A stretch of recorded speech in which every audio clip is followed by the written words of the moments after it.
मला नव्हतं वाटलं की बाबा हा सुका चारा शेळ्या इतक्या आवडीनं खातीन. तर रामकृष्णारी मंडळी, झालं असं की बाबा गोल्यान माझं झालं होतं सकाळी सकाळी थोडे भांडणं, गडी जेच रुसला होता माझ्यावर, उठायचंच नाव घ्यायना भाऊ. नेमकी बाबाला मला जायचं होतं खाली गहूच्या वावरात की बाबा त्याला पाणी द्यायचंय की नाही ते बघायला. जसं बस गोल्याला उठवलं, वाळवंटात आणलं थोडं, कारण की गहू आता एकदम वाळवंटावानीच कलर झालाय सगळा, मस्तपैकी सगळा गहू वाळायला लागलाय. तेवढ्यात गोल्याला म्हणलं गोल्या बघून ये, थोडं पाहणी करून येतो. गोल्या सगळ्या गावातच नाचायला लागलं भाऊ. त्याच्यामुळे म्हणलं चला लवकर बाबा हे सगळं गहू पाडून टाकीन.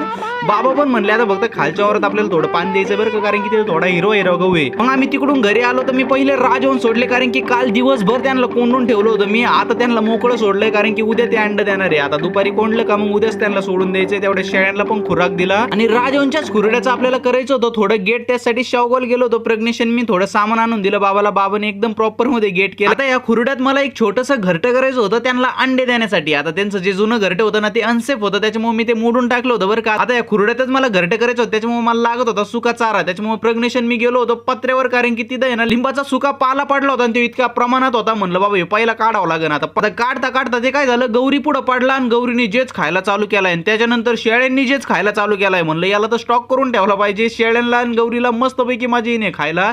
आता जास्त प्रमाणात नाही बरं का, पण थोड्या प्रमाणात आपण देऊ शकतो. मग तेच थोडा पाला घेऊन छोटंसं घरटं केलं होतं आणि त्याच्यात त्यांचेच जुने अंडे ठेवले होते. म्हणलं याच्यातून काय पिल्लं निघणार नाही, पण तिला कळन की बाबा इथं अंड द्यायचंय. आता चला उद्या सकाळी बघू ती उद्या सकाळी अंड देणार आहे, देती का नाही. इथं नक्की कमेंट करून सांगे बाबा राजवंशी अंड देईन का नाही.